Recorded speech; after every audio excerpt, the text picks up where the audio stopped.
नमस्कार, मी डॉक्टर दत्तप्रसाद प्रभू बोलतोय. मी आयुर्वेदिक प्रॅक्टिस करतोय गेली 12 वर्ष. आपलं प्रॅक्टिसचं 13 वर्ष आहे. अजूनपर्यंत बऱ्याच ठिकाणी मी हायस्कूल शाळा कॉलेजेसमध्ये मार्गदर्शन केलेलं आहे. मनोहर पाटील गुरुजी आणि तेजस सामंत गुरुजी यांनी हा कार्यक्रम आयोजित केला आहे. हे मला पहिल्यांदा कळलं आणि हा कार्यक्रमाविषयी जी रूपरेषा होती ती मी ऐकली त्यांच्याकडून आणि तेव्हा मला खूप आनंद झाला. याचं कारण अशा प्रकारचे कार्यक्रम आपल्याकडे खूपच कमी प्रमाणात होतात आणि किंवा जवळजवळ होतच नाही. तर त्याच्यामुळे हा संस्कार देणारा अशा प्रकारचा जो कार्यक्रम आहे ज्याच्यामुळे तुमच्या संस्कारामध्ये भर पडेल आणि तुम्ही पुढे जाऊ शकाल, तर मला याची नक्की खात्री. म्हणून या कार्यक्रमाला आणि कार्यक्रम ज्यांनी आयोजित केलेला त्यांचं मी पहिल्यांदा अभिनंदन करतो. देवी चामुंडेश्वरीला मी नमन करतो आणि मी माझ्या 2 शब्दांची म्हणजे जे आपण 2 शब्दात मांडणार आहोत आयुर्वेदिक दिनचर्या म्हणजे काय ते आपण सांगतो. आपण फक्त एकतर्फी बोलणार नाही, तर आपण कम्युनिकेशन करणार, म्हणजे दोघांनी पण बोलायचं. आपण बोलणार, मी पण बोलणार, मी काही तुम्हाला प्रश्न विचारणार, तुम्ही उत्तर द्यायचे. अशा प्रकारे आपला संवाद चालतो. संवादात्मक अशा प्रकारचा आपला कार्यक्रम होणार आहे, हे लक्षात ठेवा. तर सगळ्यात महत्वाचे प्रश्न मी विचारतोय. आता तुम्ही मला वाटतं 5:30 ला उठाल, बरोबर आहे.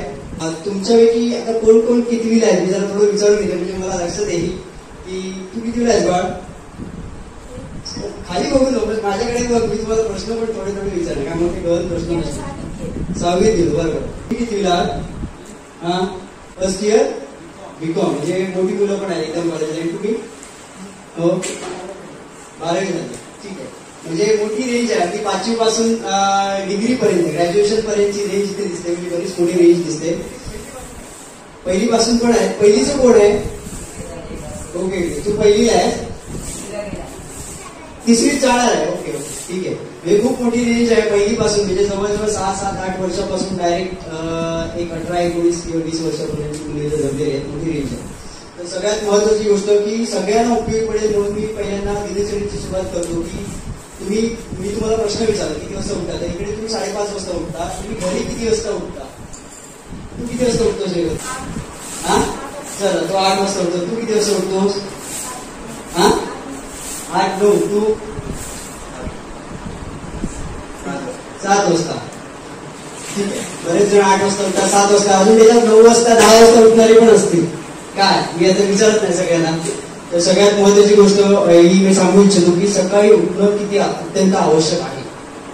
सकाळचा जो वेळ आहे, म्हणजे खास करून तुम्ही बरेच जण आहेत ते अभ्यास करणारे लोक आहेत, हायस्कूलमध्ये जातात, काही जण कॉलेजमध्ये चालले, बरोबर. म्हणजे पुढच्या आयुष्यात जे व्यावहारिक आयुष्य आहे त्याच्यात तुम्ही पाऊल टाकणार, म्हणजे कॉलेजमध्ये जातात किंवा ग्रॅज्युएशन करतायत.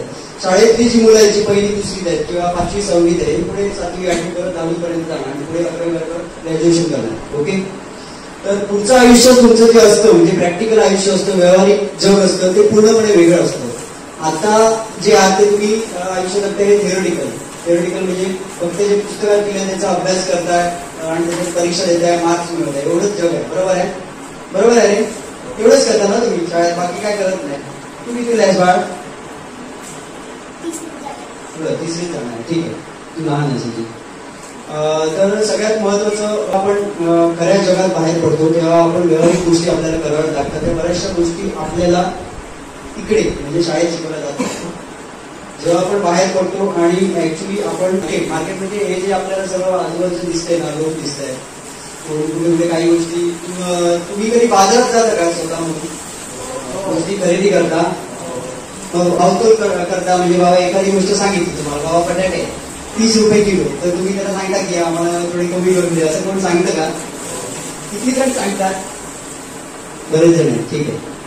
तर ह्या गोष्टीसाठी एक लक्षात ठेवा की ऍक्च्युली दर काय चालला आहे त्यावेळेचा भाजीचा माहीत असावं पण लागतं, तर आपण भाव करू शकतो. जर माहीत नसेल तर आपल्याला ती गोष्ट करता येत नाही, हे लक्षात ठेवा. कारण भाव माहीत असणं आवश्यक आहे. म्हणजे अजून जर आपल्याला एखादी भाजी विकत घ्यायची असेल, बटाटे विकत घ्यायचे असतील, तांदूळ असेल, गहू असेल, तर ह्या रोजच्या गोष्टी आहेत. म्हणजे आता पण तुम्ही जेवताय तिथे तुम्ही किंवा तुमचे आई वडील ते आणत असतात, पुढे तुम्हाला स्वतः खरेदी करायला लागणार. तर इथे व्यावहारिक गोष्ट निर्माण होते. तर याच्यासाठी आपल्याला भाव माहीत असणं आवश्यक आहे. तर आपण आपल्या मूळचा उद्योग आहे की सकाळी किती वाजता उठायचं.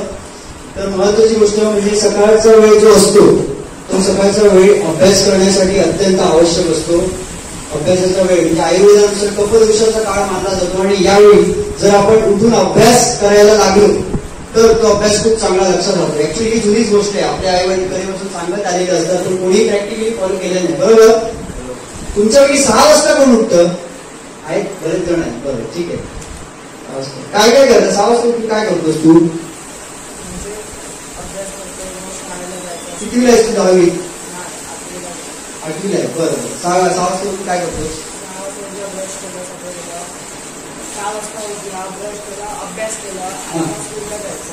स्कूलला जायचं. स्कूल किती ते किती आहे तुझी? ठीक आहे. ते स्कूल लवकर आहे. 10-11 वाजता पडायची शाळा आहे. 10-11 वाजता. किती वाजता उठता तुम्ही? शेवटची लास्ट लाईन. 6 वाजता उठून आपण 6 वाजता उठतो. कदाचित आपल्याला उठवू शकतो, नाही तर आई बाबा ओरडत असतात म्हणून आपण 6 वाजता उठत असतो. 6 वाजता उठून आरोग्य प्रयोग काढणे, आळस काढण्याचा बराच वेळा वेळ घालवतो. बरोबर आहे? बरोबर आहे हे? बरोबर आहे का? हा बरोबर आहे. चल, त्याला पटलं, हे सगळ्यांना पटलं. बरेच जण आरोग्य प्रयोग काढतात, बसतात, वेळ घालवतात आणि त्याचा हळूहळू आई सांगते चला आंघोळीला जा, आता शाळेची वेळ झाल्या, हळूहळू 9 वाजतात, मग शाळेत जातो. बरोबर. किती जण 6 वाजता उठणारे लोक हे निदान तासभर तरी अभ्यास करतात एखाद्या विषय घेऊन. तू करतोस? कितीला असतो? 10वीला आता जाणारच. बरोबर, ठीक आहे. तासभर अभ्यास करतो. तू पण करतोस? ठीक आहे. सगळ्यात महत्वाची गोष्ट सांगायची वाटते की सकाळचा वेळ अतिशय उत्तम असतो स्मरणशक्तीच्या दृष्टिकोनातून. स्मरणशक्तीच्या दृष्टिकोनातून म्हणजे काय की जी आपण वाचलेली गोष्ट आहे ती आपल्याला सतत लक्षात राहावी याच्यासाठी. तर त्याच्यामुळे लक्षात ठेवा, जो तुम्हाला कठीण विषय जातो ना, तुमच्या अभ्यासामध्ये कठीण विषय जातो, तो कठीण विषय तुम्ही सकाळी घेऊन बसा. जर सकाळी घेऊन बसला तर तुमच्या स्मरणशक्ती नक्की राहील आणि त्याचा अभ्यास करायला लागेल. आणि सकाळची सगळ्यात आयुर्वेदाचं सगळ्यात उत्तम वेळ ही 4:30 वाजताची आहे. त्याला ब्राह्ममुहूर्त म्हणतात. ब्राह्ममुहूर्त तर हल्लीची मुलं काय उठत नाही, पण निदान 6 वाजता तरी उठलं पाहिजे. 6 वाजता उठणं अत्यंत आवश्यक आहे. त्याचं उत्तर का असं बऱ्याच जणांना पडेल. कोणाला वाटतं का 6 वाजता का उठायला पाहिजे? 4:30 हा उत्तम वेळ आहे, पण 4:30 वाजता उठण्यासाठी तुम्हाला 8:30 किंवा 9 वाजता झोपलं पाहिजे. बरोबर. किती जण 8:30-9 वाजता झोपतात तुमच्यापैकी? एकटा झोपतोस. बरं. अजून महत्वाचा वेळ 6 वाजता तरी निदान उठायला पाहिजे. 6 वाजता का उठायला पाहिजे? काय कोणाला वाटतं? सांगू शकेल? चुकलं उत्तर तरी चालेल. उत्तर चुकणं ही काय म्हणजे वाईट गोष्ट नाही. उत्तर चुकलं तर पुढची उत्तर चांगली योग्य उत्तर तुम्हाला मिळतील. सूर्योदयाच्या आधी उठायचं असतं. हा एक विषय खूप महत्वाचा आहे. ही बेसिक गोष्ट आहे ऍक्च्युली. खरं तर ही सांगायला यायला पाहिजे होती, म्हणजे सांगितली. तुझं अभिनंदन. ही खूप महत्वाची गोष्ट की सूर्योदयाचा जर विचार केला तर वर्षभरात सूर्य 6 वाजताच्या आसपास उगवतो. जसे ऋतू बदलतात तसं थोडीशी वेळ बदलत असते फक्त, पण 6च्या आसपासच उगवतो. दुसरी महत्वाची गोष्ट आयुर्वेदानुसार आवश्यक आहे ती मी तुम्हाला सांगणार आहे की बरेच जणांना सकाळी उठल्यानंतर पण शाळेत काही जण 7 वाजता जातात. बरोबर ना? काही जणांची 7 वाजता शाळा आहे, काही जणांची 10 वाजता आहे, अजून काहीतरी वेळ असते, काही जणांची 12 वाजता पण असते. तर डोक्याचा प्रॉब्लेम असतो बऱ्याच जणांना. असतो ना? होणारच नाही असं शक्य होणार नाही. असतो थोडासा प्रॉब्लेम म्हणजे शौचाला साफ होत नाही. प्रॉब्लेम असणारच. एक निदान तुमच्यापैकी 2-3 जण तरी असणार, जास्त पण जण नसेल. कोण मान्य करत नाही, काय गप्प राहिले सगळे आणि हसताय. ठीक आहे. तर याचं लक्षात ठेवा. प्रॉब्लेम का असतो तर प्रॉब्लेम असण्याचं सगळ्यात महत्वाचं कारण सकाळी न उठणं. 6 वाजताचा काळ वाताचा काळ असतो, म्हणजे वाताचा काळ जो असतो तो संपतो 6 वाजता. आणि त्याच्यामुळे वात दोष जो असतो आयुर्वेदाचं सांगितलं तो मोठ्या प्रमाणात वाढलेला असतो आणि त्यावेळी शौचाला होण्याची जी क्रिया आहे ही सुलभ होते. फक्त ही लहान मुलात नाही, मोठ्या माणसं पण सगळ्यांना एकच नाही. लहान मुलांसाठी वेगळ्या, मोठ्या सगळ्यांसाठी एकच. तर त्यावेळी आपण उठलात आणि त्यावेळी उठून जर आपण शौचाला गेलात तर आपल्याला नैसर्गिकरित्या शौचाला होतं. जर अजूनपर्यंत प्रयत्न केला नसेल तर आपण त्यावेळी उठा. थोडंसं म्हणजे तुम्ही चालल्या फिरण्यासारखं करा आणि शौचाला जाऊन बसा. तुम्हाला शौचाला नैसर्गिकरित्या होईल. तर ज्यांना होत नाही त्यांच्यासाठी सांगतो की प्रश्न विचारणं हा एक विकासाचा पाया आहे. जर आपल्यापैकी कोणी प्रश्न मला विचारलेच नाही ना तर तुम्हाला जे मनात प्रश्न पडले त्याची उत्तरच मिळणार नाही. कारण बरेच वेळा शाळेत, हायस्कूलमध्ये, कॉलेजमध्ये प्रश्न विचारण्याला खाली बसवलं जातं. बरोबर ना? प्रश्न विचारायला देत नाही. प्रोफेसरना काय वाटतं, अरे हा माणूस माझ्या पुढे बोलतो म्हणजे काय माझी हे नाही. तर ही अत्यंत चुकीची पद्धत शाळा कॉलेजेस मध्ये चालते. मला कल्पना द्यायची. त्यामुळे तुम्ही मला प्रश्न विचारा की हे का ते का, तरच तुमचे उत्तर तुम्हाला मिळणार. बोल.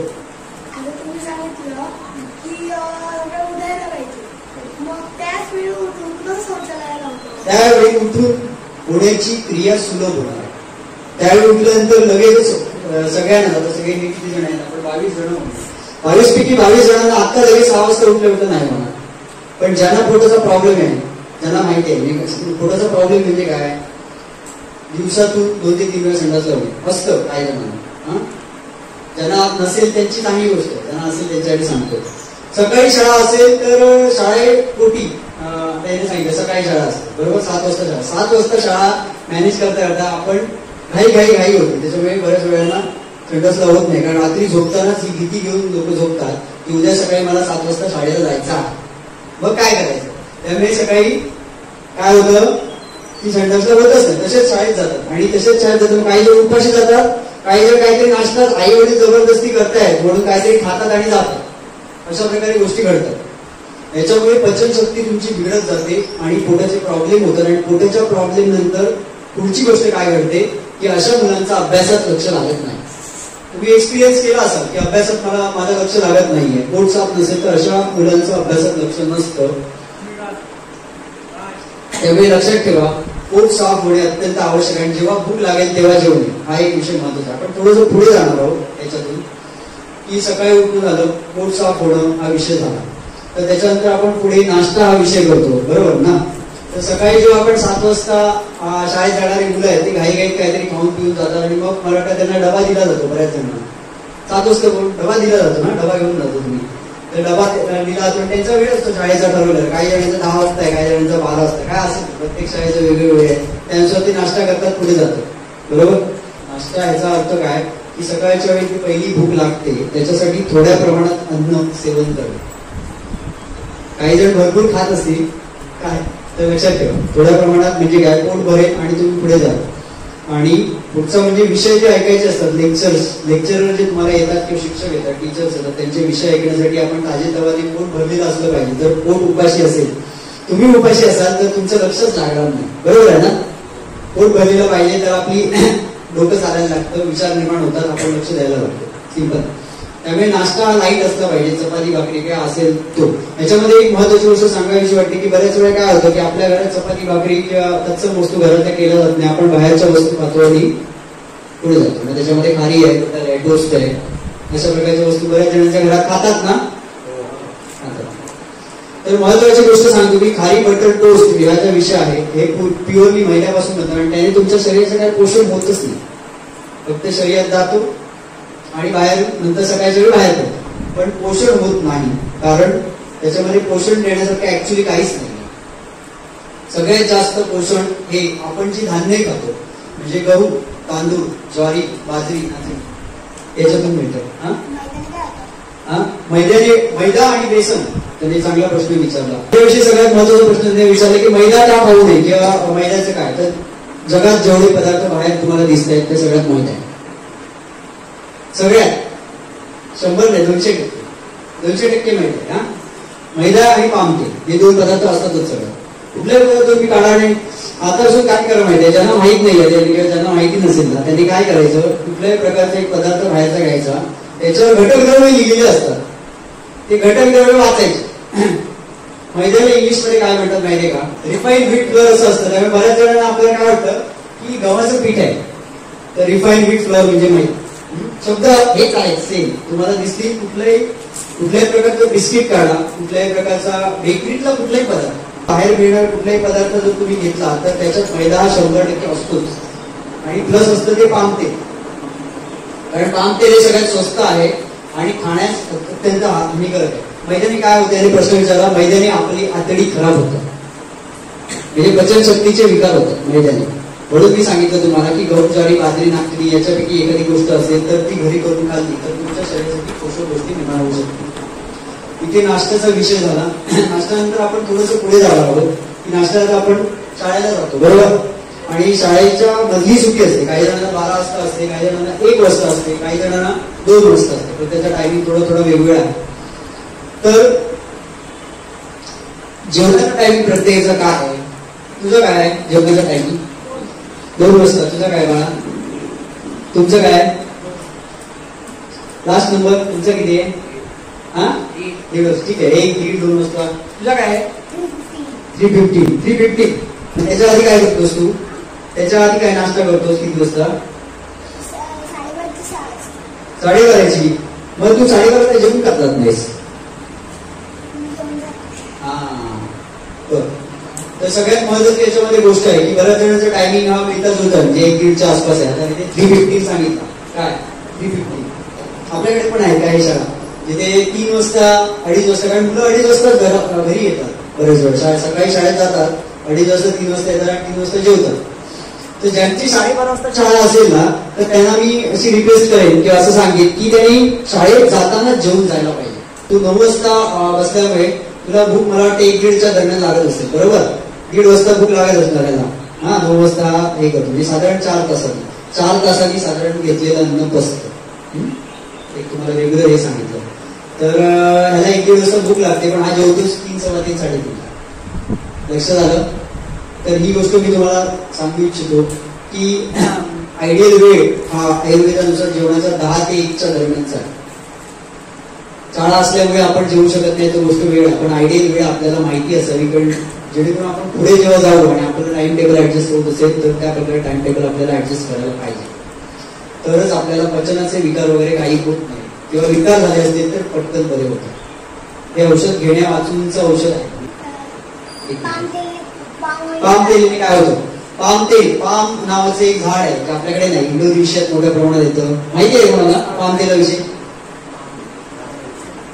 नारळासारखं दिसतं, फक्त बारीक फळं असतं. तर पाम तेलातून तेल काढलं जातं आणि तेल हे चिखलासारखं असतं. तुमचा जो पावसाळ्यात चिखल असतो ना, तसंच तेल दिसतं ओरिजिनल. त्याच्यातून फिल्टरेशन प्लांट असतो, त्या फिल्टरेशन प्लांटमध्ये टाकलं जातं आणि पाम ऑइल काढलं जातं. माणसाच्या खाण्यासाठी पाम तेल अत्यंत वाईट आहे, अत्यंत वाईट. म्हणजे उद्या तुम्हाला त्याच्यातून म्हणजे एकदा आपण तेलाचा विषय कसा आहे, तेल मसाले किंवा याचा विषय कसा आहे की आपण जी आपल्याला सवय असते ना ती बदलत नाही. म्हणजे उदाहरणार्थ काय की ते काय मच्छर आपण घरी चालू ठेवतो, बरोबर आहे. ते मी कोणाच्या घरी शक्यतो बदललं जात नाही, ते चालू ठेवतो. बियाची ताकद कमी होते, एनर्जी तुमची नष्ट होते पाम तेलामुळे. आणि हे तुम्ही एक्सपिरियन्स केलं नसेल, कारण तुम्हाला याची जाणीवच नाहीये. जाणीव आता जर मी सांगितलं आणि तुम्ही जर पाम तेलाचे पदार्थ खाऊन बघितलात आणि साध्या तेलाचे, तर तुम्हाला डिफरन्शिएशन कळू शकेल की नक्की आपली ताकद कशी कमी पडते. ते बोल. कोल्ड्रिंक्सने काय होतं? कोल्ड्रिंक मध्ये काय असतं तुला माहिती आहे? काय असतं? गॅसेस असतात, कार्बन डायऑक्साईड टाकलेला असतो. आणि एक अशा प्रकारचा फॉर्म्युला तयार केला जातो. ऍक्च्युली सिरियस गोष्ट आहे, आपण पित असतो, होय ना? का पित असतो माहित असून पण पित असतो. मजा येते, फेस येतो, कार्बन डायऑक्साईड बाहेर पडतो, ढेकर येतो. बऱ्याच जणांना ढेकर येतो म्हणून मजा येते. तर त्याच्यात 0 पोषण तत्व असतं. मजा म्हणून पिण्यासारखी गोष्ट आहे, तुमच्या शरीराला आवश्यक अशी पिण्यासारखी गोष्ट नाहीये. आलं लक्षात? त्याने हानिकारक अशा गोष्टी दिसून येतात. जर पूर्वी अशा प्रकारचा एक रिसर्च झालेला की कुठल्याही प्रकारचे कोल्ड्रिंक जे बाजारात अवेलेबल आहे आणि प्रसिद्ध कंपनींचा आहे, तर प्रसिद्ध कंपनीच्या कुठलेही असेल, आपण नाव घेऊया नको. तर त्या कंपनीच्या म्हणजे त्यावेळी 2च प्रकारची पेय होती आमच्या वेळी. एक सी वरून होतं सुरुवात आणि एक पी वरून होतं, ठीक आहे. त्याची 2 पेय होती. त्याच्यापैकी सी वरून सुरू होणाऱ्या अमेरिकेतल्या एका कंपनीच्या एका पेयात हाडं टाकण्याचा प्रयोग झाला. म्हणजे काय, पेयात फक्त हाड टाकायचं आणि ठेवायचं. माहिती आहे त्याला माहिती आहे. तर त्याच्यात प्रयोग झाल्यानंतर काही दिवसांनी म्हणा किंवा सकाळी म्हणा काय असेल ते हाड ठिसूळ झालं. याचा अर्थ काय होतं? तुला प्रश्नाचं उत्तर मिळालं काय? हाड ठिसूळ होतं. हा एक त्याच्यातला महत्वाचा. आपल्या हानिकारक नाही किंवा चांगलं आहे अशा प्रकारचं तेल, शेंगदाणा तेल किंवा खोबरेल तेल वापरू शकता. जी कोकणात माणसं राहतात, कोकण, गोवा किंवा किनारपट्टीच्या एरियामध्ये खोबरेल तेल जे असतं, तर साधं खोबरेल घाण्याचं काढलेलं तेल तुम्ही जेवणात वापरू शकता. अत्यंत उपयुक्त आहे. खोबरेल तेल स्वतः थंड असतं आणि कुठल्याही प्रकारची उष्णता वाढत नाही. शेंगदाणा तेल पण वापरतात. सांगली, कोल्हापूर, सातारा, कराड इकडच्या साईडची जी लोक आहेत, पुणा वगैरे, ही शेंगदाणा तेल खूप वापरतात. कारण तिथलं वातावरण वेगळं आहे. आपल्या एवढी उष्णता तिथे नसतं. म्हणजे इथे घाम येतो, तिथे ऊन टोचतं आणि रात्री थंडी असते. असं वातावरणाचा तिथे प्रकार आहे. सो शेंगदाण्याचं तेल किंवा शेंगदाणे आहेत ना, त्यांना ते जेवणात खूप वापरतात. पण आपल्यासाठी शेंगदाणा जास्त हे नाही, आपण शेंगदाणा तेलापेक्षा खोबरेल तेल वापरायला हरकत नाही. ते कोकण होतं. अजून काय विचार? गोळ्या कसल्या?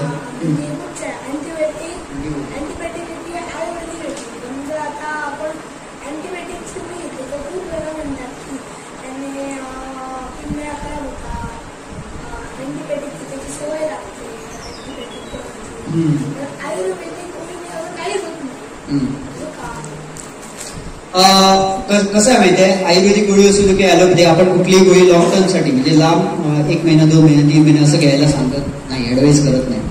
अँटीबायोटिक तुम्ही घेतलास तरी ती 5 दिवसापर्यंत डॉक्टर सांगतात की तुम्ही घ्या आणि त्याच्यानंतर बंद करा असं सांगतात.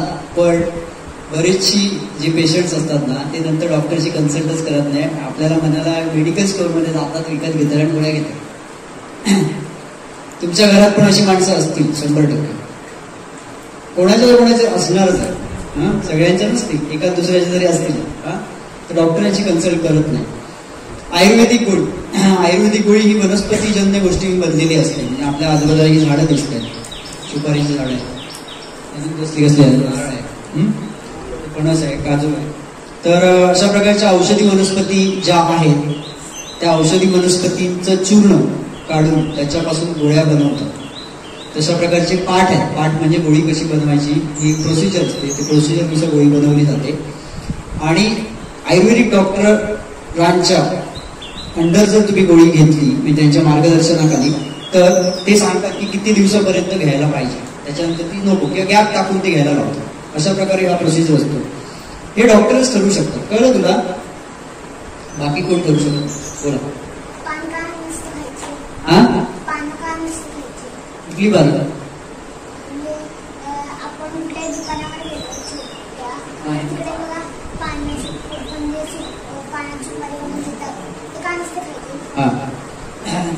पानं सुपारी खायची नाही असं नाही, हे पचनासाठी आपण वापरू शकतो. म्हणजे जेवल्यानंतर जर तुम्ही खाल्लं तर पचनासाठी त्याचा वापर होतो. पण त्याच्यापेक्षा तुमचं जे वयोगट बघतं, तुम्हाला बडीशेप नावाचा एक विषय आहे, बरोबर? बडीशेप नावाचा पदार्थ घरात असतो, तो खाल्ला तर अन्नाचं पचन होतं. कशासाठी खातात त्याच्यावर डिपेंड आहे. पान हे पण एक औषध आहे, नागवेल म्हणतात त्याला मराठीत. जे पान म्हणतोस तू त्याला नागवेलीचं झाड म्हणतात. काय पानाचं? सुपारी ही जी आहे ना, सुपारी जर सतत थोड्या प्रमाणात खाल्ली तर प्रॉब्लेम नाही, पण सतत खाण्याची सवय असेल तर ते एक व्यसनच आहे. म्हणजे रोजच्या रोज कित्येक वर्ष माणूस खातोय, कधीतरी खाल्लं तर काय प्रॉब्लेम नाही. पण मुलांनी शक्यतो खाऊ नये. हा बोला.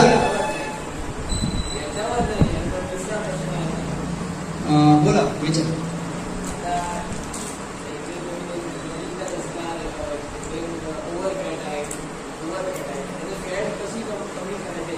तुमच्या घरात कोण आहे? तू ओव्हरवेट नाही आहेस बाबा.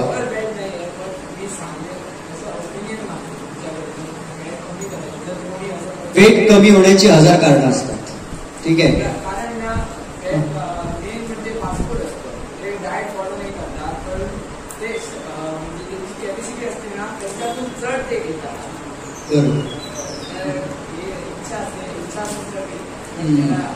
त्याने बरोबर सांगितलं की आहे त्याच्यापेक्षा जास्त खातात, वजन वाढतं, वजन कमी होत नाही. जाड झालेल्या माणसात काय असतं म्हणजे तुम्हाला एक हे सांगतो की जो माणूस जाड आहे ना त्याचं कसं असतं की त्याला भूक खूप लागत असते भयंकर प्रमाणात. म्हणजे त्याने आता खाल्लं तर 2 तासांनी परत खाणार, त्याच्या 2 तासांनी परत खाणार, त्याच्या 2-3 तासांनी परत खाणार. ही प्रोसेस, हे सर्कल डेव्हलप होतं आणि हे सर्कल डेव्हलप झाल्यामुळे तो खातच राहतो आणि खाल्लेलं सगळं पचवण्याची क्षमता त्याच्या शरीरात नसते, म्हणून तो दिवसेंदिवस अजून जाड होतो. दुसरी गोष्ट, रात्री उशिरा जेवणारी जी लोक आहेत ती जाड असतात किंवा जाड होतात.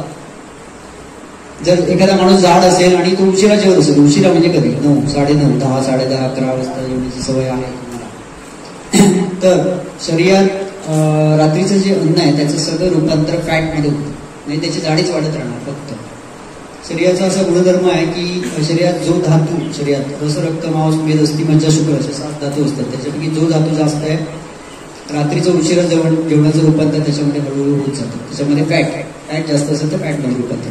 उत्तर मिळालं तुला? काय पाहिजे तुला नक्की? ट्रीटमेंट हा सांगायचं नसतो, ट्रीटमेंट हा करावा लागतो. त्यावेळी तुम्हाला डॉक्टरकडे जावं लागणार. सांगून ट्रीटमेंट कशी होईल? जाड काय खायचं काय नाही खायचं. सगळ्यात महत्वाचं म्हणजे डाएट असतं ना. डाएट हे माणसानुसार चेंज होतं. तरी पण कॉमन डाएट काय असावं तर मी सांगतो. नॉनव्हेज रात्री खायचं नाही. नॉनव्हेज करणार असतील तर रात्री बंद करायला पाहिजे. दुसरी गोष्ट, रात्रीचा जेवणाचा वेळ हा 7-7:30 पर्यंत असायला पाहिजे. 7-7:30 8 पोट 7-7:30 पर्यंत ऍक्च्युली पाहिजे. आयुर्वेदानुसार मी सांगतो तुम्हाला. प्रत्येक जण वेगवेगळं तुम्हाला सांगणार, पण 7 परफेक्ट वेळ हा 7 पर्यंतच पाहिजे. कारण आम्ही पेशंटला 7च सांगतो. जे डायबिटीजचे आमच्याकडे पेशंट येतात, ब्लड प्रेशरचे येतात, इतर काही गोष्टींचे येतात, 7 वाजेपर्यंत. ओके. तर संध्याकाळी 7 वाजता जेवलं पाहिजे. दुपारी 12 ते 2 किंवा 12 ते 3 मध्ये जेवलं पाहिजे. संध्याकाळी उपवास केला पाहिजे. उपवास म्हणजे काय करायचं, फळं खाऊ शकता. पेज असते, पेज किंवा निवड असते, निवड तुम्ही घेऊ शकता.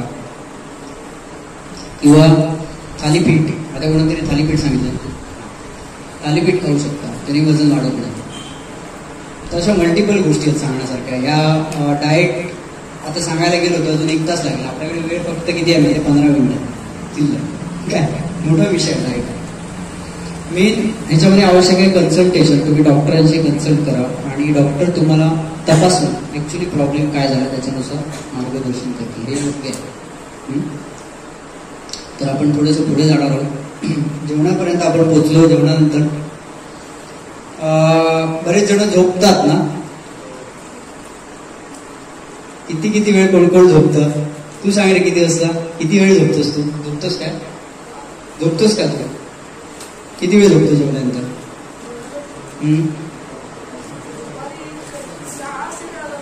शाळा असते.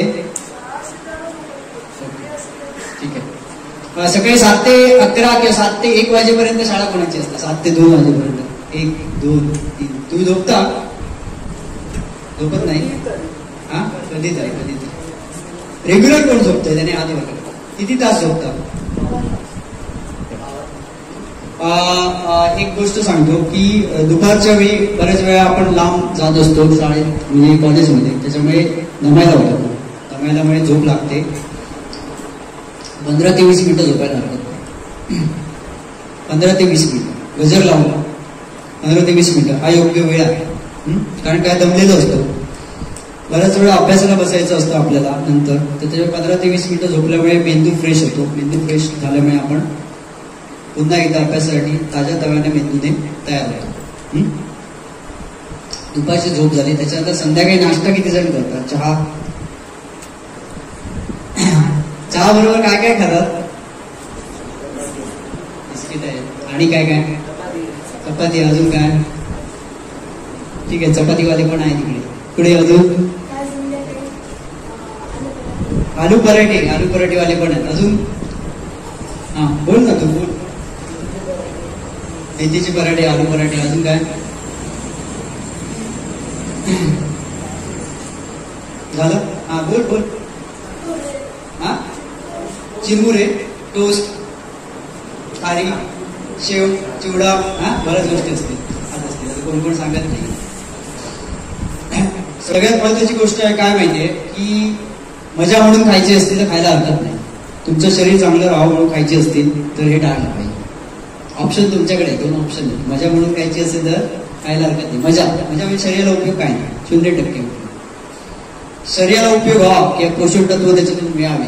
खाण्याचा उद्देश काय. हे सगळं खाण्याचा उद्देश काय. तुमचा उद्देश काय. भूक कमी व्हावी म्हणून. हा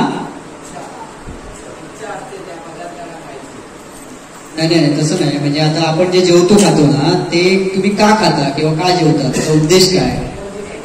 एनर्जीसाठी तुम्ही करता. याचा अर्थ एनर्जीसाठी जर तुम्ही करत असता म्हणजे तेच ते पोषण तत्व किंवा चांगली मूल्य म्हणजे जीवनसत्व तुम्हाला मिळालं, विटामिन्स मिळायला पाहिजे असतील तर ज्याने खरोखर मिळणार आहे तेच खायला पाहिजे ना. बरोबर. चहा नावाचा एक पदार्थ असतो जो सगळ्या जगाच्या ओळखीचा आहे, जो सगळ्यांना आवडतो. चहा बाबतीत एक सांगेन मी. चहा पावडर हा अत्यंत उष्ण प्रकार आहे आणि चहा पावडर मधल्या चहा मधली पानं वापरतात. ते आपल्याकडे पानं नसतात. ओरिजिनल पानं आपल्याकडे येत नाही. चहा म्हणजे पानाचा चहा करतात खरा. आपल्या पावडरीमधून त्याच्यात बऱ्याच गोष्टी मिक्स असतात आणि त्या गोष्टी येतात. ठीक आहे. प्रोटीन पावडरची गरजच नाहीये. येणारे घेतात. या सगळ्या मागे एक खूप मोठं मार्केट आहे. प्रोटीन पावडर ही कंपनी निर्माण करते, ती सांगते तुम्हाला की माझी पावडर घ्या, तुमचं हे एवढं मार्केटिंग स्ट्रॅटेजी. बरोबर, हेच उत्तर, मार्केटिंग स्ट्रॅटेजी. प्रोटीन पावडर मध्ये गव्हाचा जो भुसा असतो ना, भुसा म्हणजे एकदम शेवटचं जे आहे गव्हापासून काढलेलं, त्याच्यापासून ते तयार करतात. गहू पण नसतो प्रॉपर, तर त्याच्यापेक्षा चपात्याच खा ना. चपात्या कोण खाते इथे? चपात्याच खा, सरळ बेस्ट आहे. प्रोटीन पावडर घेण्याची गरज नाही. तुमचं मी जिम मध्ये कोण जातं काय? एक जिम विषयी गोष्ट सांगतो. माझ्याकडे 10 मिनिटं याची पुढची 5 वाजता. अजून जर मला वेळ दिला तर वाढवेल, नाही तर मग आपण इथे थांबवणार. आता छोटी छोटी पावसाळ्यात छत्र्या उभवतात, तशा प्रकारे जिम जिथे तिथे तुम्हाला दिसणार. बरोबर ना? जिम असतील. 5-6 वर्षात कोरोना नंतर खूप निर्माण झालं. लोकांना हेल्दी व्हायचं आहे. हेल्दी व्हायचं असेल तर जिम मध्ये जावं असं लोकांना वाटतं, बऱ्याच जणांना वाटतं. बरोबर. सगळ्यात महत्वाचं बघायला पाहिजे की आपण हेल्दी व्हायचं असेल तर दिवसभरात आपण ज्या गोष्टी खातो करतो तर त्या योग्य आहेत का?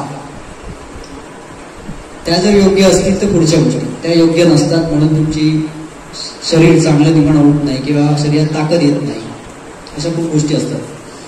जिम मध्ये असणारे बरेचसे इन्स्ट्रक्टर असतात, मॅक्सिमम जिम मध्ये खूप कमी जिम असतात जिथे एज्युकेटेड माणसं इन्स्ट्रक्टर म्हणून काम करतात, म्हणजे अगदी 1-2% असतात. बाकीच्या 98% जिम मध्ये असेच कोण ना कोण असतात, जातात मग सांगतात तुम्हाला, कंपनी येते, कंपनीचा माणूस होतो, सांगतो हे प्रोटीन पावडर घ्या, तुमचे मसल्स असे फुगणार. ऍक्च्युली फुगतात पण नाही असं नाही, फुगत नाही असं नाही, पण मेन तुमचा उद्देश किंवा तुमचं ध्येय काय आहे? तुम्हाला रोजच्या दृष्टीने तुमची बॉडी बनवायची आहे की बॉडी बिल्डर बनायचं आहे? बॉडी बिल्डर बनायचं आहे. तुम्हाला बॉडी बिल्डर बनायचं आहे, मग काय करायचंय? आरोग्य चांगले होण्यासाठी, बरोबर ना? मग त्याच्यामुळे उद्देश आपला मेन पाहिजे. जर तुम्हाला आरोग्य चांगलं करण्यासाठी जर तुम्हाला हे करायचं असेल तर तुम्हाला जिमची आवश्यकता नाही, सूर्यनमस्कार घालून पण करतात. बरं, जिमला गेलात तर किती वर्ष जिमला तुम्ही जाणार पैसे करून? किती वर्ष जाऊ शकता कंटिन्युअस? काय 1 वर्ष जास्तीत जास्त. त्याच्यानंतर माणसं कंटाळतात. मी तुम्हाला 1 वर्ष पण नाही, काही लोक पैसे भरतात, 2 महिने जिमला जातात, गप्प बसतात, कंटाळतात. काही माणसं पैसे भरलेले आहे म्हणून जात राहतात 1 वर्षभर, मग सोडून देतात. सगळ्यात महत्वाची गोष्ट व्यायाम हा जो विषय आहे, व्यायाम, तर हा सगळ्यात आयुष्यातला खूप महत्वाची गोष्ट आहे. तुमच्यापैकी मोठे कोण कोण आहे? तू व्यायाम करतोस? तूच नाही करायचं. डंबेल्स करतो, ठीक आहे. काय एक्सरसाइज करतो तू? पुलअप्स मारतो, ठीक आहे, ओके.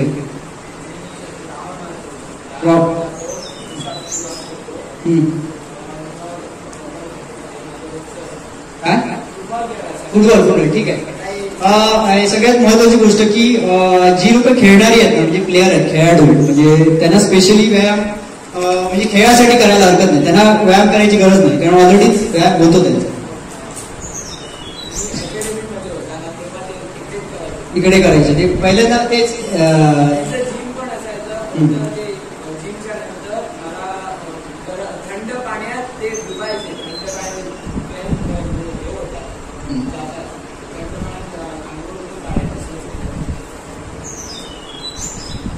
ऍक्च्युली मी तुम्हाला सांगतो, म्हणजे आता त्याच्यातला एक मधली गोष्टी मी सांगितले ना, ते आंघोळीबद्दल आपण येऊया. थंड पाण्यात डुबणे, थंड पाणी सगळ्यांना सुटेबल नसतं.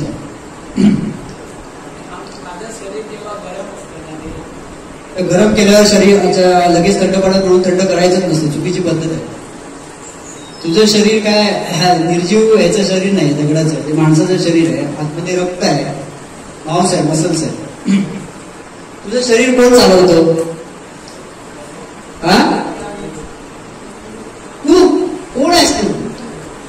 तू चालवणारा तू कोण? देवाने शरीर आणि मन हे आपल्याला गिफ्ट म्हणून दिलेलं आहे. God's gift. तुम्ही निर्माण केलंय का स्वतः? नाही निर्माण केलं. तर ते चांगलं ठेवायची जबाबदारी ही तुमची सगळ्यांची आहे. चांगलं ठेवावं असं तुम्हाला वाटतं का? वाटतं. तर सगळ्यात महत्वाचं एक तुला सांगू शकतो की हे बघ, गरम झालेली गोष्ट आहे ना, गरम म्हणजे आता उदाहरणार्थ आपण एसीत बसतो, समजा गाडीत बसतो, एसी लावला आणि लगेच उन्हात उतरलो, तर तुला काय वाटतं? घाम आलेला असणार तुला. बऱ्याच वेळा काही वेळा अचानक खूप जास्त गरम होतो, बरोबर? कारण 22 डिग्रीच्या टेम्परेचर मधून आपण उतरतो डायरेक्ट 35 डिग्रीच्या टेम्परेचर मध्ये. आणि ह्या दरम्यानच्या वेळ जो असतो मधला हा 1 किंवा 2 सेकंदाचा असतो. मेंदूला आपल्याला ऍडजस्ट करता येत नाही. आपलं शरीर कोण चालवतो? मेंदू. कॉम्प्युटरचा सीपीयू कुठे असतो? आता लॅपटॉप येतो, त्यामुळे हा सीपीयू आहे, इकडे आहे सीपीयू. तो चालवतो, तो ठरवतो आता शरीर गरम करायचंय की थंड करायचंय, काय करायचंय. आता हा माणूस धावतोय, फुटबॉल खेळतोय, आता ह्याने थांबलं पाहिजे की नको? मग घाम यायला लागतो, मग तू दमायला लागतोस, मग हृदय थकायला लागतं आणि तेव्हा तुला सांगतात पुढे. त्याच्यानंतर जर तू चालू ठेवलास तर मग तुला त्रास होऊ शकतो, म्हणजे काही पण होऊ शकतो, चक्कर येऊन पडू शकतो. हे तर काय, कारण काय, हृदयाने तुला सिग्नल ऑलरेडी पाठवला की तू थांब, पण तू ऐकत नाहीयेस. तू स्वतःच हट्ट, हे मनुष्य बुद्धी, तू तुझं डोकं चालवतोस त्याच्यापुढे. त्याच्यामुळे हे अशा प्रकारचे सिग्नल शरीर आणि मेंदूकडून किंवा बुद्धीकडून आपल्या स्वतःला प्रत्येक माणसाला येत असतात. बरीचशी माणसं त्याच्याकडे दुर्लक्ष करतात. लहान मुलांना ते कळतच नाही, मोठ्या माणसांना पण नाही कळत. त्यांचं जोपर्यंत माणूस कुठल्याही प्रकारची गोष्ट म्हणजे कुठल्याही प्रकारचा आजार अंगावर येत नाही तोपर्यंत कुठलाही विचार करत नाही, बिंदास खात पीत असतो. हॉस्पिटलमध्ये गेला की जाग येते, पण हॉस्पिटलमध्ये जाग येण्याच्या आधीच एखादा आजार 5-10 वर्ष चालू असतो, जो मोठा आजार असतो, म्हणजे कार्डियक म्हणजे हार्ट अटॅक सारखा आजार, ब्लड प्रेशर सारखा आजार, पॅरालिसिस सारखे म्हणजे मोठे मोठे आजार असतात. यांची सुरुवात कुठेतरी 7-8 किंवा 10 वर्ष आधी झालेली असते आणि 10 वर्ष आधी झालेली असते. याचे सिग्नल पण आपल्याला येतात, मोठ्या माणसांना सिग्नल येतात, पण कळत नाही किंवा दुर्लक्ष केले जातात. त्यामुळे तो डिसीज तसाच कंटिन्युअस लेवलवर जातो आणि पुढे काहीतरी कॉम्प्लिकेशन्स क्रिएट होतो, असा तो विषय. आपण संध्याकाळच्या नाश्त्यावर होतो, तिथून कुठे कुठे गेलो फिरत फिरत फिरत फिरत. चहाविषयी एक गोष्ट सांगायची आहे की चहा जर तुम्हाला सगळ्यांना प्यायचा असेल तर पाणी उकळायचं. पाणी उकळायला लागलं, 100 डिग्री सेल्सिअसला उकळायला लागलं, बुडबुडे यायला लागले हळूहळू की त्याच्यामध्ये पाणी बंद करायचं, वरून पावडर थोडीशी टाकायची आणि वरून झाकण ठेवायचं. 5-10 मिनिटांनी उघडायचं, गाळायचं, प्यायचं. अशा प्रकारचा चहा तुम्ही करून प्या. बघा कसं लागतं. गुळ घालू शकतात ज्यांना साखर नको असेल. मी गेली कित्येक वर्ष चहा पित नाही, फक्त पाहुण्यांकडे गेलं तर त्यांना सांगायला म्हणून प्यावं लागतं. मी सुंठ पावडर आणि गुळ एकत्र करून ते उकळलं, गाळलं आणि पिलं, झाला चहा. बाकी काय नाही चहा म्हणून. त्याच्या आधी पीत होतो, असं काय नाही, पीत नव्हतोच कधी, पण गेली 5-1 वर्ष झाली, 5 वर्षापासून नाही पीत. काही फरक पडलेला नाही अजूनपर्यंत. मला आता अजिबातच वाटत नाही चहा बिया घ्यायची, काही इच्छा होत नाही. समोर किती चहा असला तरी काय वाटत पण नाही. तर बघायला गेलं मी ही प्रोसिजर का समजून सांगितली चहा पावडर नंतर टाकण्याची, कारण चहा पावडर जर उकळली गेली तर त्याच्यातून हानिकारक द्रव्य तयार होतात बऱ्याच प्रमाणात. 1 मिनिट. आणि तीच मग आपल्या पोटात जात असतात आणि असं आपण कित्येक वर्ष करत असतो. काही माणसं अशी बघितली जी 5-5, 6-6 वेळा चहा घेणारी आहेत ना, घरात तुमच्या असतील, एक जण तरी असणार, कोणतरी सांगत नाही पण असतात. जास्तीत जास्त चहा अर्धा कप 2 वेळा, सकाळी उठल्यानंतर संध्याकाळी 5 ते 6च्या दरम्यानचा जो वेळ तेव्हा, बस, दॅट्स ऑल, सफिशियंट आहे.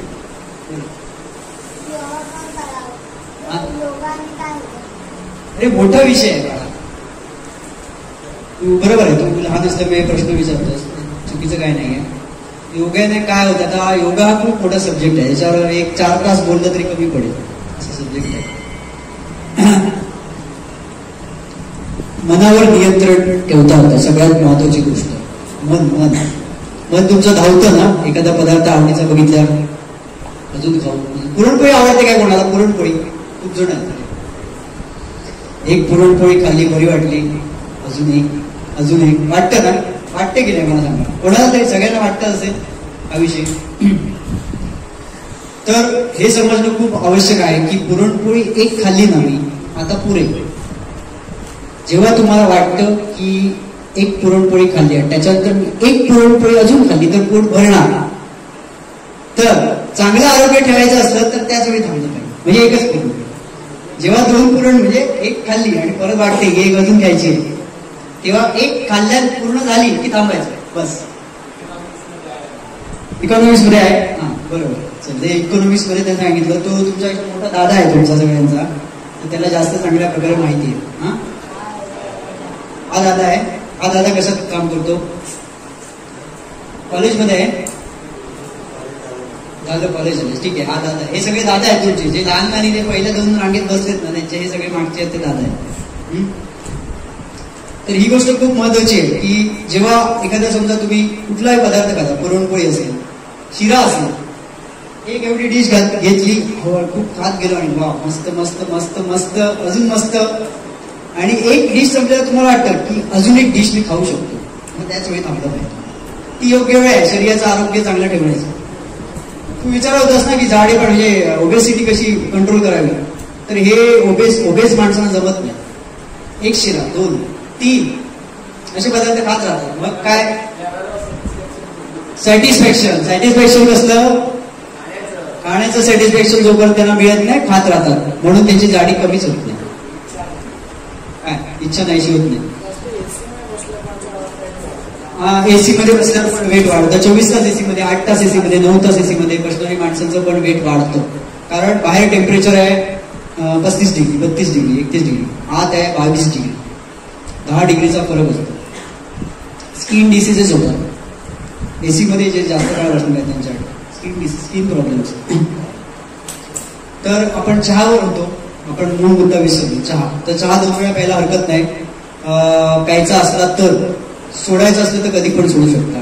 सुंठ पावडर आणि गुळ टाकून हे काढा करू शकता, तशा प्रकारे घेऊ शकता. तुमचं वय आहे ना, म्हणजे आता एक 16-17 वर्षापर्यंतची जी मुलं असतात, जी काय तुमच्यापैकी असतील, तर त्यांनी व्यायाम म्हणजे खेळायलाच जायला पाहिजे. खरं तर व्यायाम करायची त्यांना गरज नाहीये. जी म्हणजे साधारण 10वी-11वी पर्यंतची मुलं असतील त्यांना, साधारण त्याच्यानंतर आपण व्यायाम करू शकतो. व्यायामामध्ये सूर्यनमस्कार आहे, दंड बैठका आहेत, त्यांनी सांगितले डंबेल्स कोणतरी मारतो, तसा प्रकार आहे. खेळ आहे, काही जणांना खेळाची आवड आहे. ज्यांना खेळाची आवड आहे ना ते आयुष्यभर खेळू पण शकतात. पण मेन प्रॉब्लेम काय होतो, नंतर तशा प्रकारचे फ्रेंड्स आपल्याला मिळत नाही, हा प्रॉब्लेम होतो. आपल्याला खेळायचं असतं पण बाकीचे म्हणतात आमका वेळ नाही असं, आता चला बिझी झालेले आहेत सगळे. तर हळूहळू आपण संध्याकाळच्या सत्रापर्यंत आलो. संध्याकाळी आपण 1 तास 1.5 तास खेळलं पाहिजे, जर तुम्हाला शरीर प्रकृती चांगली ठेवायची असेल तर. खूप आवश्यक आहे. मन सुदृढ होतं. 10 मिनिटं आपल्याकडे. खेळाचं सगळ्यात महत्वाची गोष्ट म्हणजे खेळाने फोकस वाढतो. फोकस, अभ्यासावर चांगलं लक्ष केंद्रित होतं. संघ भावना, कम्युनिटीमध्ये कसं काम करावं. कम्युनिटी म्हणजे क्रिकेट सारखा खेळ असेल ना, बॅडमिंटन सारखा खेळ असेल तर कम्युनिटीचं कळणार नाही. म्हणजे मोठा खेळ पाहिजे, 10-11 माणसं मेंबर पाहिजे. कबड्डी असेल 7-8 जण मेंबर पाहिजे. तर कम्युनिटीमध्ये कसं काम करायचं हे कळतं. कारण काय की माझा एकट्याचा स्वार्थ महत्वाचा नाहीये, आपली टीम जिंकली पाहिजे, टीम स्पिरिट लागतं. त्यामुळे तुम्ही जर अशा प्रकारचे खेळ तुम्ही खेळता का, म्हणजे शाळेत तुमचे घेतात का? कबड्डी आहे, फुटबॉल आहे, क्रिकेट आहे, घेतात. असे खेळ खेळणं जास्त आवश्यक आहे. आणि ज्याला एकदम आपली खूप बुद्धिमत्ता वाढवायची असेल, फोकस खूप वाढवायचा असेल, त्याने चेस सारखा खेळ खेळा. चेस, पण चेसमध्ये एकच आहे की तुम्ही एकटेच खेळत असता. एकटा म्हणजे एकच पार्टनर असतो. बॅडमिंटन मध्ये तसंच आहे, जास्त पार्टनर असतो, एकच पार्टनर असतो. त्यामुळे दोन्ही प्रकारचे खेळ खेळले पाहिजे. जिथे एकच पार्टनर आहे आणि जिथे खूप माणसं आहेत. म्हणजे क्रिकेट सारखा खेळ असेल, फुटबॉल सारखा आहे, व्हॉलीबॉल आहे, खो खो आहे, हॉकी आहे, बास्केटबॉल आहे. हे जे खेळ आहेत ते खेळणं खूप जास्त आवश्यक असतं. आणि शाळा कॉलेजेस नंतर हे खेळ शक्यतो होत नाही ना. म्हणजे एकट्या दुट्ट्यातले खेळ होऊ शकतात कधी पण हे 7-8-10 जण जिथे येतात एकत्र, ते खेळ नंतर 10वी नंतर जवळजवळ बंद होतात. ते नशीब तुमचं कॉलेज आणि हे सपोर्ट करणारं असलं तर होणार, नाहीतर ते पॉसिबल नाहीये. त्यामुळे 10वीपर्यंत भरपूर खेळलं पाहिजे. संध्याकाळची वेळ झाली, खेळण्यानंतर आपण आता खेळण्याची वेळ आहेच त्यांची थोड्या वेळाने, बरोबर ना? मला वाटतं 5 झालेले आहेत आणि 10 मिनिटं बाकी, 10 मिनिटं आपण पुढे अडचण करू. तर त्याच्यानंतर आपण खेळण्यानंतर आपण घरी येतो हळूहळू, आणि घरी आल्यानंतर आपण काही जण चहा पितात, परत काही जण एनर्जीसाठी अजून काय टोस्ट बटर अजून काय खात असतील. तर बाहेरून जेव्हा तुम्ही जाऊन येतो ना, त्याच्यानंतर थोडा वेळ घरी बसायचं. आवश्यक वाटलं की शरीर घाण झालेलं आहे किंवा काय, तर तुम्ही कडकडीत गरम पाण्याने आंघोळ करू शकता किंवा कोमट पाण्याने. शरीर गरम असताना तू सांगितलं थंड पाण्याने आम्हाला बुडं होतात, बरोबर ना? बरोबर असतं, बरोबर आहे. तुमच्या प्रॅक्टिसमध्ये त्यांची प्रॅक्टिसची वेगळी योजना असते, पण खरं बोलायला गेलं तर तुम्ही थकलेले असता, तुम्हाला जर फ्रेश वाटावं तर कोमट पाण्याने आंघोळ करायला पाहिजे, तरच तुम्हाला फ्रेश वाटतं. आंघोळ हा सब्जेक्टवर येतोय, तर आंघोळ हा आपण मध्ये घेतला नाही दिनचर्येमध्ये. आंघोळीसाठी काही जण थंड पाण्याने आंघोळ करतात, काही जण गरम पाण्याने आंघोळ करतात. कोमट पाण्याने आंघोळ करणं योग्य. केसावर जी लोक गरम पाण्याने आंघोळ करतात ना, त्यांची केस जाण्याची पॉसिबिलिटी जास्त असते. केस काही जणांचे गेले पण असते, हे नाही आताच नाही सांगत आहे. काही जणांना पूर्वी खूप केस होते, पण आता वयानुसार काही लोकांचे 16, 17, 18, 20, 21, 22 हळूहळू थोडे केस गळायला लागतात. ज्यांना केस गळतीचा प्रॉब्लेम असेल किंवा केस पांढरे होणे हा पण एक प्रॉब्लेम असतो. जर हेरिडिटरी असेल तर त्याला काही करता येत नाही. म्हणजे वडिलांचे केस आधीच काळे झाले, पांढरे आले, म्हणजे वडिलांचे पण एकदम तरुण वयात लहान म्हणून त्यांचे ते नॅचरल. पण सगळ्यात महत्वाची गोष्ट, पाण्याचा वापर जर तुमचा अति कडक गरम पाणी, जर काही जण अति कडक गरम पाण्याची आंघोळ घालायची सवय असते, तर केस गळायला लागतात. कारण शेतीत आपण कसे माती असते, माती आपण पहिल्यांदा व्यवस्थित करून घेतो आणि मग आपण बिया टाकतो आणि मग पीक घेतो. तशी ही पण जमीनच आहे.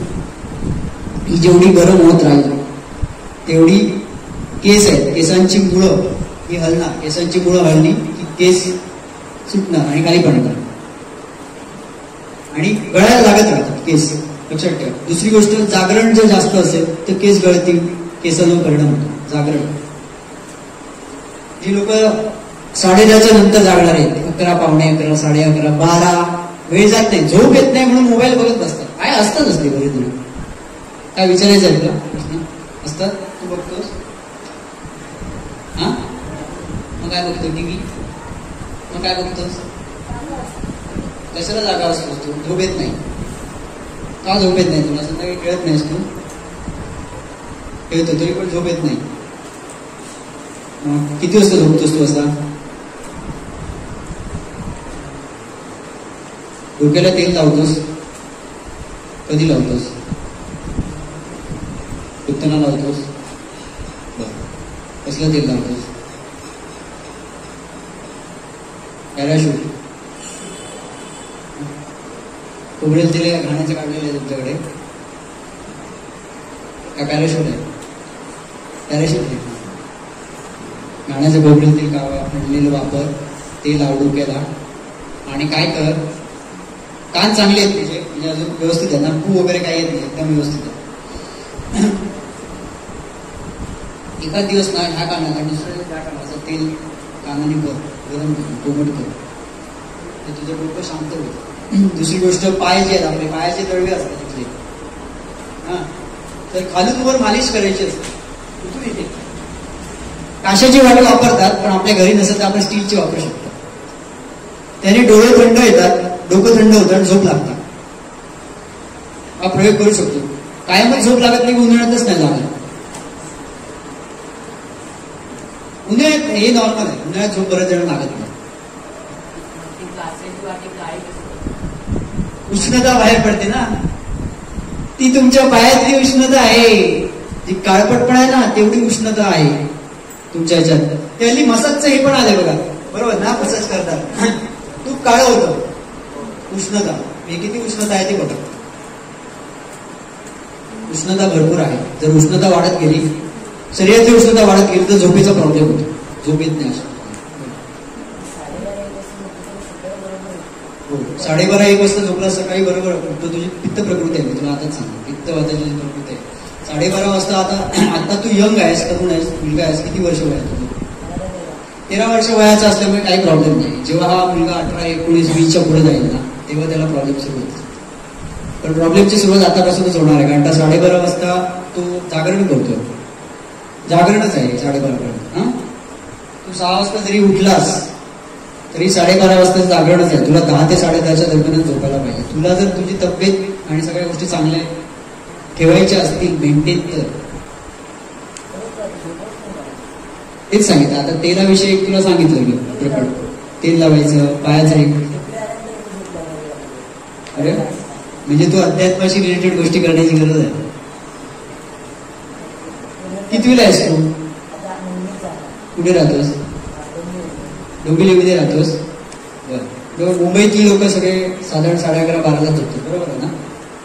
मुंबई शहरामध्ये म्हणजे मोठ्या मेट्रोपॉलिटन सिटीमध्ये 12 वाजता झोप लागते. 12 वाजता झोप लागण्याचं कारण घरी लाईट चालू असतं, टीव्ही चालू असतो, कुठे काहीतरी करत असतो. आई बाबा किती वाजता झोपतात? लक्ष झालं? हे उत्तर आहे. उत्तर हे असं नाही सांगत. एक वेळ ठरवली पाहिजे, शिस्तीने. हा, कितवीला आहेस? तिसरीत आहेस ना तू? शिस्तीत ना बोल. डोक्यात वेगवेगळ्या प्रकारचे विचार येत असतात, मग काय? मग तुला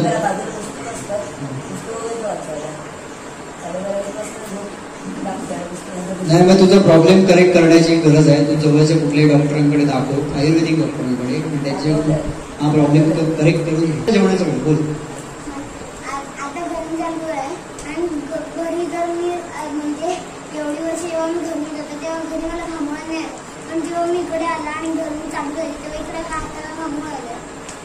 वातावरण बदललं म्हणून आलं, बाकी काय उत्तर नाही. वातावरण बदललं म्हणून आलं. लक्ष झालं? तुला तुझ्या शरीराला त्या वातावरणाची सवय आहे, तिथून तू ह्या वातावरणात, आणि हे वातावरण वेगळं आहे. जरी दिसायला आपल्याला असं वाटतं की मुंबई आणि हे सगळं कोकण किनारपट्टी एकच आहे, तर तसं नाही आहे. मुंबईचं वातावरण खूप वेगळं आहे. मी स्वतः राहिलेलं आहे, त्यामुळे मी सांगू शकतो 100%. लक्ष झालं? वातावरण बदलमुळे आला आणि काही. हळूहळू आपण रात्रीच्या जेवणापर्यंत जाऊया. 5 मिनिटं मी येतोय. रात्रीचं जेवणाचा वेळ हा साधारण मगाशी मी सांगितलं की 7 वाजेपर्यंत असावा. पण ज्यांना शक्य नसेल त्यांनी निदान 8 वाजेपर्यंत तरी जेवा. पण आयडियल वेळ हा 7च आहे. कारण आम्ही जेव्हा पेशंट आमच्याकडे येतात भरपूर आजारी असले, तेव्हा त्यांना 7 वाजता जेवायला सांगतो. फॉलो करणाऱ्या लोकांना रिझल्ट मिळतात, न करणारे रिझल्ट दिसणारच नाही. तो त्यांचा प्रश्न आहे. ओके, ठीक आहे. मी स्वतः 7 ते 7:30च्या दरम्यान जेवतो काय, किंवा संध्याकाळी मग लाईट जेवायला पाहिजे आपल्याला. एकदम लाईट असलं, पोटाला हलका आहार तुम्ही घेऊ शकता 8 वाजेपर्यंत, असं करू शकता. झोपण्याची वेळ ही 10 10:30 पर्यंत असावी, त्याच्यानंतरची शक्यतो नसावी. त्यामुळे पित्त आणि वाताचा प्रकोप होतो. आता काही वाटलं नाही तुमच्या वयात. ही जी मुलं आहेत, म्हणजे उदाहरणार्थ आता 21 वर्षाची मुलं आहेत, त्यांना पुढे त्रास जाणवणार. जी लहान आहेत त्यांना पुढच्या साधारण 10 वर्षांनी त्रास होणार. जेव्हा त्रास सुरू होणार तेव्हा तो वाढत जाणार. हा बोल. भूक लागली तर 1 ग्लास दूध पिऊन झोपू शकता, नो प्रॉब्लेम. लाईट काही तू फळं खाऊ शकतो. कसं आहे माहिती आहे, तुझं वाढीचं वय आहे, तू जेवलेलंच तर बरं. लाईट म्हणजे कोणाला? ज्याचं वय जास्त आहे त्याच्यासाठी नाही. तुमच्यासाठी काय, तुम्ही जेवलात तर चांगलं, फक्त लवकर जेवा, एवढंच. लक्ष झालं? बाकी काय करण्याची गरज नाही. वाढीचं वय जेव्हा असतं, म्हणजे 16 वर्षापर्यंत मॅक्सिमम वाढीचं वय असतं, त्याच्यात जास्त वाढ होतं, म्हणजे बॉडी फ्लेक्झिबल असतं. त्याच्यामध्ये जेवण खाण हे भरपूर प्रमाणात केलं पाहिजे, चांगल्या प्रकारे आहे ते आहे, सगळ्या गोष्टी खाल्ल्या पाहिजे. बोलण्यासारखं खूप आहे, आपला वेळ झालेला आहे. तर त्याच्यामुळे ज्यावेळी इतर विषय बोलण्यासाठी मला नंतर कधीतरी बोलत जाईल, तेव्हा आपण अजून चांगल्या गोष्टी डिस्कस करू शकतो. तर जे आयोजक आहेत या कार्यक्रमाचे, त्यांनी मला एवढा वेळ दिला त्याबद्दल धन्यवाद, आणि मी तुमचा सगळ्यांचा आभारी आहे.